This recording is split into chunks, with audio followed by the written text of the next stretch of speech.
Welcome to the Influential Personal Brand Podcast. This is the place where we help mission-driven messengers just like you learn how to build and monetize your personal brand. My name is Rory Vaden, and I'm the co-founder of Brand Builders Group, a Hall of Fame speaker, and New York Times bestselling author. And this show is to help experts learn how to become more wealthy and well-known. I know you're going to love it. Thanks for being here. Let's get started. Hey, I have to tell you that whenever I meet someone who is crushing social media, I'm always like, how do you do that? What is working? Like, it's one of the things, ironically, of building a personal brand that, like, I've never been that good at naturally. We're probably more well known for making a lot of money from having very few followers than we are from having lots of followers and reaching lots of people.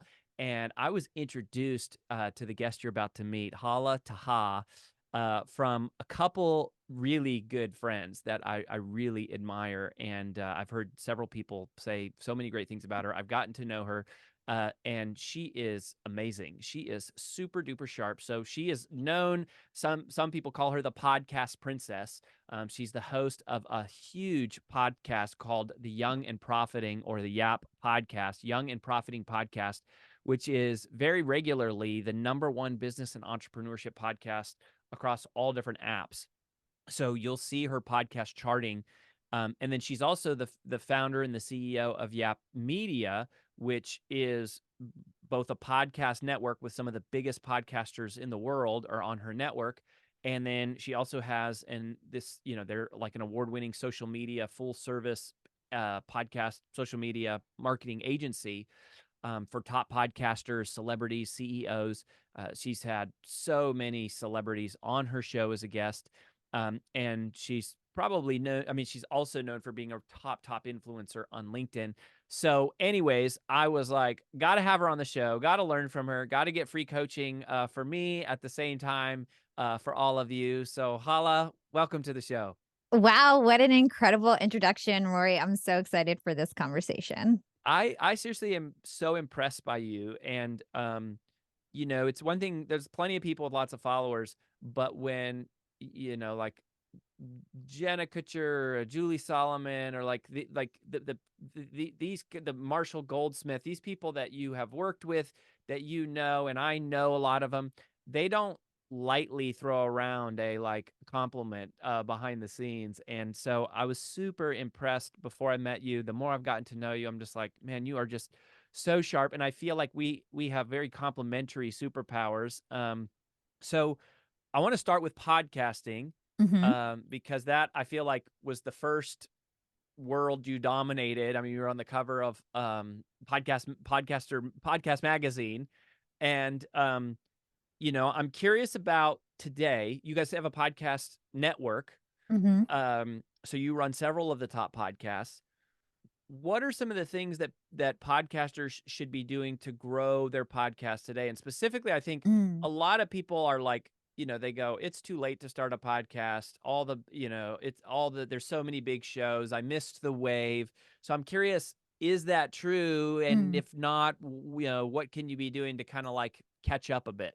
Yeah. What a great question. So first of all, it's never too late to start a podcast. When I started a podcast 6 years ago, people told me it was too late. Now I'm literally at the top of Apple charts every single day, right? When it comes to growing your podcast, really what you need to think about is, how do I create the least friction possible for people to subscribe to my show? And when you think about that simple question, it's really, I need to reach listeners where they are. I need to reach these podcast listeners where they already are. I don't need to try to convert them from some other platform to decide to listen to podcasts, to decide to listen to my podcast. That's a really friction-full experience. But instead, I can guest on other podcasts like we're doing right now, where people are already listening to a podcast app that they like. They're already bought into the idea of podcasts, right? I can do commercials on other podcasts, and I can actually track and see, based on the commercials that played on other podcasts, who went and then downloaded my show and started listening to my show. I can look at all the different podcast players out there and see what advertising opportunities are on all the different podcast players. There's about 70 different apps Apple and Spotify make up about 60% of the market share, but 40% of the market share is made up of 70 other apps that you can advertise on. Android apps, Castbox, Google Play. There's a number of them. You can think about what are the ways that you can proactively influence the algorithms of the ranking charts so that you can rank and get discovered through ranking on Apple and Spotify. So you just have to keep thinking about how can I actually reach podcast listeners in the podcast apps? And a lot of that has to do with actually collaborating with other podcasters, which is why this podcast space is very collaborative. And you hear a lot about like swaps and trades, because the number of audience members who actually are active podcast listeners, they're sort of finite and they listen to 7 or so shows. So you want to be one of those 7 shows and you want to get into that person's ecosystem. Amazing. So that, I think, like you just gave, I think what will be an outline for the whole, like our whole interview together, because I want to dive deep on those specific things, right? So first of all, part of what I want to know is, how do you know if a podcast is legit? Like what tool, what metric do you use? Like, you can kind of go on Instagram and see how many views someone has on their reels, how many comments do they have? Like, you get a sense of like how real the whole thing is. Podcasting feels a little bit tougher to me, just because it's like, where do you look to see Yeah. the downloads, I mean, other than the top 100, I think, which are in iTunes, like, how else do you Oh, know? yeah. So first of all, I just want to call it out. There's like a lot of fraud going on within the podcast industry. There's a lot of people bloating their downloads, using virtual machines to bloat their downloads, something called loot coin marketing to bloat their downloads. So a lot of fraud going on in the industry. One of the first things that I look to, because I have to basically accept podcasters into my network. So I can just give you the process that I vet my own podcasters before I sign them. Basically what I do is I look at first of all, their Apple reviews. It is a huge red flag for a podcast to be like ranking or saying that they have, let's say, even over 100,000 downloads a month, which if you're getting 100,000 downloads a month as a podcaster, you're really in the top 0.05% of podcasts, like for real. It's very rare for even like the biggest shows in the world to get like 700,000 downloads a month or 1 million downloads a month. So it's not this thing where podcasters are getting 1 billion downloads per month or a couple million, and that's a normal thing. That's not normal in the podcast world. Actually, a real show with organic following, a big show, will have anywhere from 100,000 to maybe 1 million, 1.5 million downloads a month. And that's sort of the cap on the audio side, right? Like right now. So it's like just knowing that what the realistic numbers actually are, looking to see on their reviews. If you are somebody who says that you get over 100,000 downloads a month and you don't at least have 2 or so new reviews from the month, that is a huge red flag for me. I go on people's reviews and I see that the last review they had was last year. There's no way you have active listeners and the last review you had is last year, right? So it's like, if you go look at a podcast like mine, you'll see that I have like dozens of reviews every month. Now, if you have hundreds of reviews, that's somebody probably did a contest, or it's maybe not legit. But if you have dozens of like dozen or so real reviews every month, that shows me that you have an active audience. It's really hard. For every like 10,000 listens, you get a review, or even more, right? So it's really rare to get a review, but if you have none, that's a huge red flag. Okay. So that's number 1. Number 2 is there's different rankings. So there's Chartable podcast rankings, there's Apple, there's Spotify. Those are the main 3. Apple and Spotify are trending charts that are going to show you who's getting new downloads every day and new subscribers every day. And the Chartable charts are actually download and reach charts. So if you want to understand somebody's actual reach, you want to see their Chartable rankings and see what is their reach on a global level, on their category level. And then you'll get an understanding of how big that podcast is out of all the podcasts in the world. So like if you go on Chartable, I'm in the top 1,000 of podcasts. And most of the podcasts in my network are in the top 1,000 of podcasts. The bigger you are, you might be the top 500. And that's actually a direct relationship to your IAB certified downloads across all the different apps, not just Apple, not Spotify, all the different apps. So at one point when I was not huge on Apple, I would rank really high on Chartable because I'm the biggest podcaster on Castbox, but I had a very little following on Apple. So I wasn't even ranking on Apple. So Chartable gives you an idea of actually how many downloads you have, no matter what app it is, and is directly correlated to your reach as a podcaster. So I look at Chartable downloads. Then I look at Apple and Spotify to see like if they're trending, if they're growing, if they're hot, or if they're sort of like outdated. And then the other thing is to look at the timing in which the person started the podcast. If you're a podcaster like Lewis Howes or Jordan Harbinger or somebody who started Amy Porterfield, Jenna Kutcher, some of the people in my network, they started a long time ago.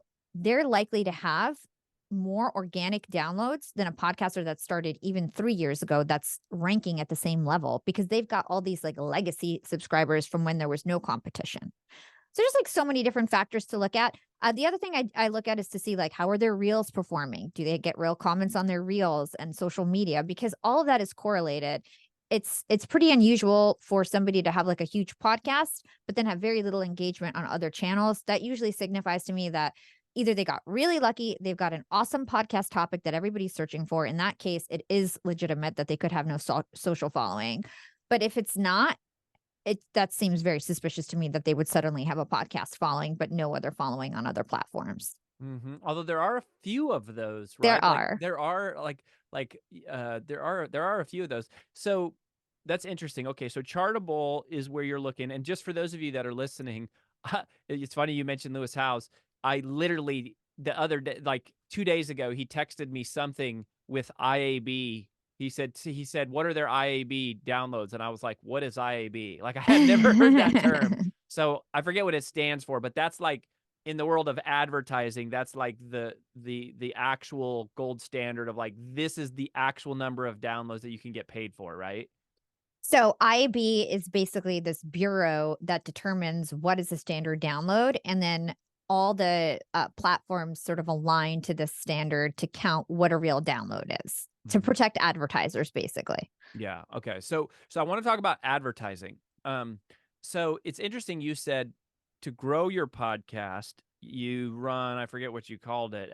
I don't think if you said commercials, but you know, more or less, you're running ads on other people's shows. Yes. Um. So how do you go about doing that? So let's say you find someone in your niche, right? Like let's say you're a, you know, whatever, like a lifestyle influencer who does like home decor or something. You basically go on Chartable or Listen Notes, you figure out here's the podcast I want to be on, and then you just like DM the person and say, what are your rates? Or like, is there a more formal way of going about that? There's lots of different ways to go about it. So now there's a new platform called Swap FM. There's also called a platform called Podcorn, which was like a legacy platform doing similar things, where you can basically solicit that you want to buy commercials on other podcasts and set up trades. On Podcorn, you buy the commercials. On Swap FM, you set up trades. If you want to just reach out to somebody cold, what I would do is look up somebody in your category, or just anybody who you know has a podcast that you feel like has a relevant audience for you. Reach out to them on Instagram. You can, get their email from LinkedIn, like scrape their email if you want. Reach out to them on LinkedIn. And then you basically have to plan what the swap is. So usually it's an equal impression swap. You figure out how many downloads do you get a month? How many downloads do I get a month?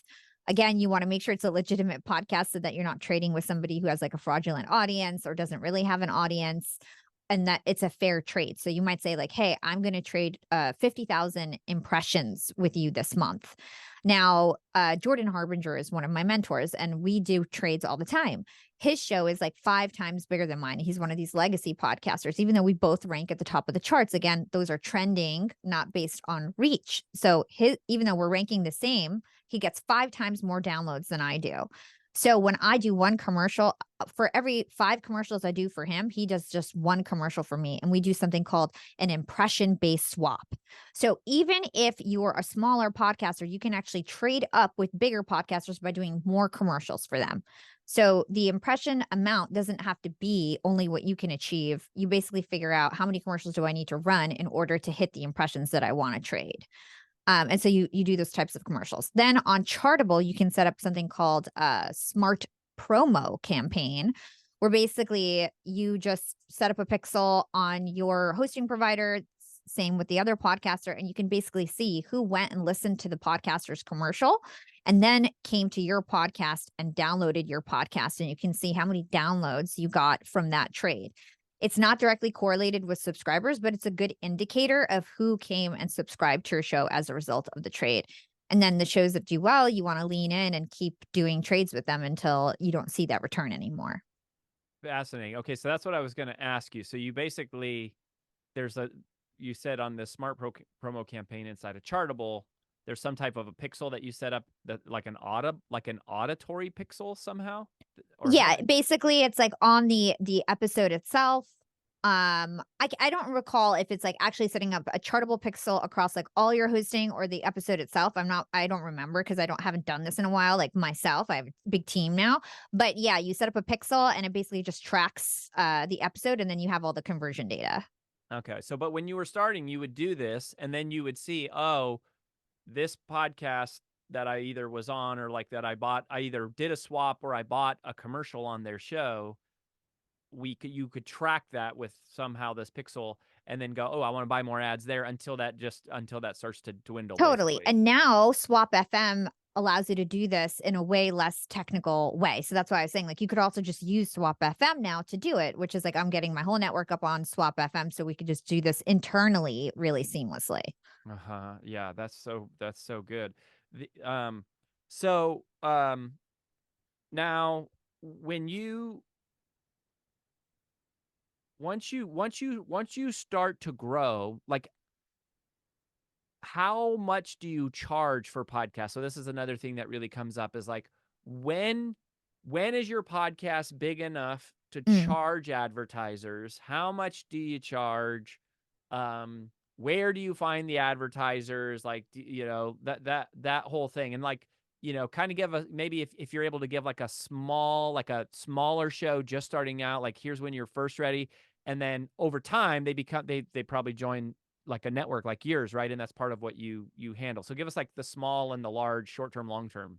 Yeah. So as like a individual podcaster, you can start at any point to try and get direct sponsorships. There's no limitation, right? Especially if you have a really niche audience. Like let's say you're a lawyer and you've got an audience, and even if it's 100 lawyers are listening to every episode, you can proactively reach out to LegalZoom and try to get a sponsorship because even though you've got a small audience, it's exactly who they're targeting. So they may want to work with you and then advertise on your podcast, your socials, and whatever else as like a micro influencer of that specific niche. So the more niche you are, the more that you can get started on monetizing, I believe, right away. Okay. Got it. Now, if you have a broad audience, typically, if you want to get advertisers, you've got to really wait to getting about 20,000 downloads per week or about 80,000 downloads a month. That is typically the first step of you getting sponsorships would be to apply to a podcast platform like AdvertiseCast or Gumball to try to do your sponsorships direct.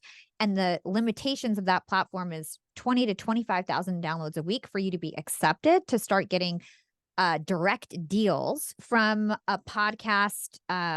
They call themselves a network where they just basically accept any show that gets that amount of downloads. And they've got like hundreds of shows. And they're just this like middleman between agencies and brands. And if you do well for them, they'll get you a lot of deals. So like the first step is to get that many downloads and then plug in, if you have an internal team, to like an AdvertiseCast or Gumball and start doing direct outreach. That is monetizing on your own. Now, the Got next it. level would be to join a network like mine, whose job is to not only get you sponsorships, but also to host your show on their hosting provider to flight your ads and to actually grow your show through growth tactics and swaps and whatever it is.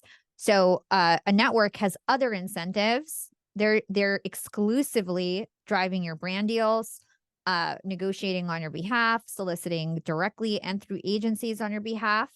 But then you're also hosting their show, growing their show, flighting their ads, and doing other services for them. So a network is a more like exclusive thing. And typically, you know, for my network, for example, we're looking for people with 150,000 downloads per month or more, maybe 100,000 downloads. Podcast is actually getting there's been a big Apple update. So a lot of people's downloads on Apple have actually shrunk 30 to 40%. So our Oh, tier to let you in the network has significantly lowered because in November, most of the legacy podcasters out there on Apple lost 30 to 40% of their downloads. So now in general, standards are a little lower in terms of download counts. So there was just like an Apple update, just like a Google SEO update, and it just crushed There everybody's was an download. Apple update in November where basically there's no more auto downloading if somebody has not listened to your show in like 6 months. So a lot of these older podcasters that had these legacy audiences, it turns out there was just a lot of auto downloads happening. And now it's better for advertisers because it's actually real listeners who are active listeners of the show. But these legacy podcasters thought they were getting 1 million downloads a month. Turns out they might be getting 500,000 or 600,000. And so there was a big impact on the industry and caused a lot of like back and forth with advertisers because of the download discrepancies. Mm-hmm. And then, so I love that. So thank you so much. Like that's so helpful just to kind of like see what the trajectory is there. And yeah, and I know some people that have small shows, like you're saying, that are niche audiences where they were able to get a flagship sponsor for like $100,000 a year, and they sponsor the podcast, their events, their email list, their blog, their social, and it's like a platinum sponsor for like every piece of media that this creator Yeah. makes. So that's I've heard of that before. Um, if you are going to pay for commercials, okay, so let's say that you go, okay, I want to buy commercials. You mentioned Podcorn. Podcorn, yeah, Podcorn. You could also use Advertise, Cast, Gumball, the other platforms that I was mentioning. As a buyer. Yes. And then roughly, like, is there like a rough budget that you would apply, or is there kind of like a minimum that you have to spend, or like how do you even come up with It's that just number? based on the size of the podcast. So all advertising and costs is very standard on the audio side of the podcast industry. So it's all CPM based. It's cost per 1,000 downloads. So, if you've got a show that gets 100,000 downloads, you want to buy mid-roll on that show, it costs $25 per 1,000. You're spending $250 per commercial on that show. And typically these shows will have like a 3-flight minimum just so that they aren't only getting paid $250 to do a commercial.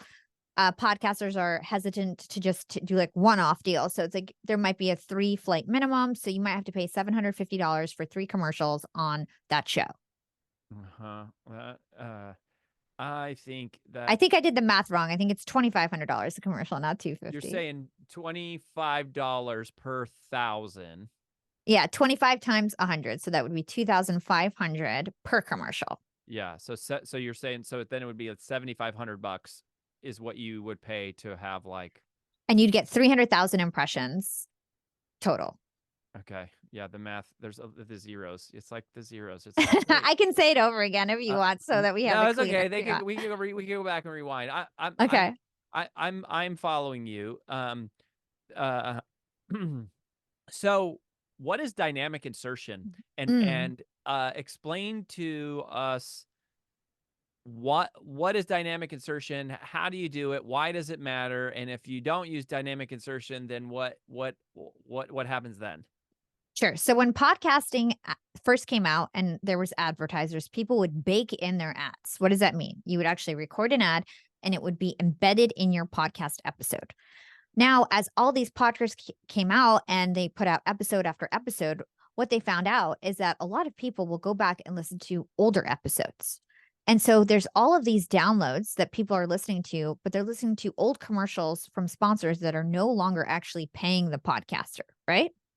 So these baked in spots caused a problem because you were unable to monetize your podcast fully based on the new people that were listening. So dynamic ad insertion fixes that problem. So basically, if I get 100,000 downloads per month and I get an advertiser to sponsor my show, that means that the ad will play across every single episode, no matter if it's a new episode or an old episode. It will play across the podcaster's entire catalog.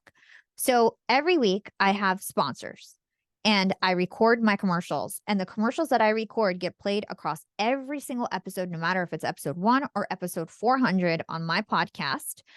They hear the same commercial. So that's basically what it is. It's just you flooding the commercial across the entire catalog. How do you set it? So like, what does it take to set that up? Because like when you first start, you go, oh, I'm just recording on my microphone. I'm uploading a file and we're off and running. But then in order to get dynamic insertion going, what is there like a tool that you use for that? Yeah, so there's 2 hosting platforms that allow you to do this primarily. It's Megaphone and Art19. If you're on those platforms, you're like basically getting ready for monetization. You're a podcaster who's getting like 80,000 plus downloads a month, like, and you're basically ready for this step. So moving to a hosting provider that allows you to do dynamic ad insertion and allows you to plug into a programmatic advertiser like Spotify Ad Network, where you basically can have pre-recorded commercials play on your podcast. Okay. So the way that you set it up is you basically have to decide where you're going to be inserting all of these dynamic ad commercials. So, for example, a typical podcast might have like 2 pre-rolls, maybe 2 mid-roll breaks with 2 ads each and 2 post-rolls. So all those insertion markers need to be added in your hosting provider. Then once you get host-read ads, you have to record those commercials, and then you basically flight them in the insertion markers that you've set up in your hosting provider. And then for any open inventory, you can basically put that up for programmatic ads to say Spotify Ad Network. If anything's open and it's not filled with host-read ads, they'll play a pre-recorded commercial in that spot if they find a brand that matches. So that's what podcasters are doing. They're basically setting up insertion markers. They're getting their host-read ads either from their network or directly. They're placing the ads in the proper insertion markers, and then anything open, they're leaving for programmatic ads if they've turned that on. Yeah, so I'm going to officially call this that you who are listening have had your mind blown many times. And your brain is going to burst if we keep going. And I think this is the spot to land. But what I want to say is, you see what I meant when I told you I was impressed? Like, Hala has such a defined system and just a deep knowledge, right? This is a deep expert of somebody who understands algorithms and platforms, and we're just talking about podcasting. Like, LinkedIn is, I would is maybe arguably even your bigger Yeah. specialty. Maybe we'll beg to have you come back on the show at some point, but like, and then also, Instagram and the other platforms. But so if one of the things, can you tell us, Hala, just really quick about, so you have your podcast network, right? And I'm gonna tell people what to do at some point if they want to get in touch with you. In fact, I'll go ahead and share that now. So what I want you all to do, if you want to get in touch with Hala, you can reach out to us, info@brandbuildersgroup.com. And I just want you to put YAP in the subject line, YAP, for Young and Profiting. And then it's possible that you would go, hey, maybe you want to apply to be a part of her network. But the other thing that she does is that she does high-end, sort of white glove, full service social media management. So can you just talk like briefly about what that is that you guys do for people on that side? Sure. So, like Rory said, I'm the podcast princess, but I'm also the LinkedIn queen. So, I know everything about that platform.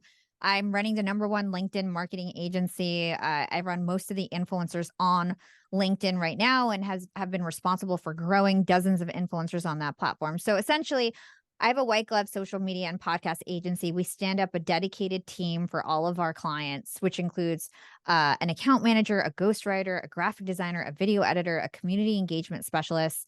We do sales funnels on Instagram and LinkedIn, and that is definitely our secret sauce. So we're doing DMs all day to try to drive growth and conversions for our clients. Most of my clients are in this space of being like an author, a speaker, a big entrepreneur, a coach. They've got courses.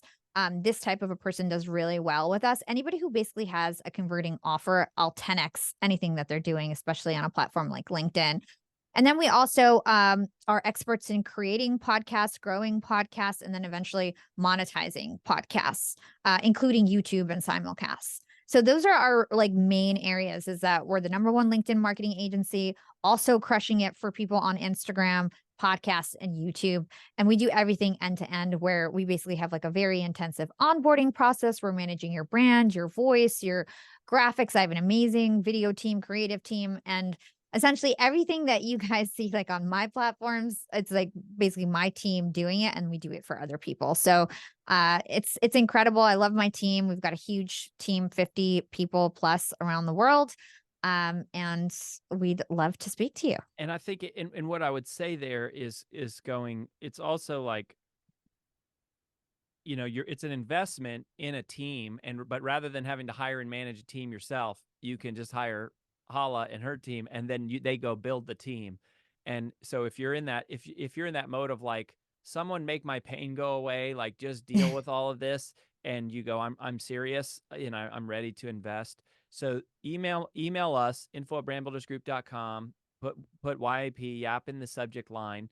Or you can reach out to Hala and tell her that you found us here, whatever. But that is something I want to make you aware of, because that's not what we do at Brand Builders Group, right? Like, we're a strategy firm, and we get asked a lot about execution, and social media is a real big pain point. So that was part of why I wanted to have her on the show, and I wanted to just give you a taste of, like, the way that I talk about, like, book launches and speaking, is, you can clearly see, it's the way that this woman talks about podcasting and social media. I mean, it's deep, deep, deep expertise. So, Hala, thanks for the time. I mean, you blew my mind. I've been Oh, thanks, podcasting Rory. for a long time. So I just am really, grateful to know you, and grateful for your wisdom, and you'll look forward to staying connected. Likewise, I really enjoyed my time with you. Thanks, Rory.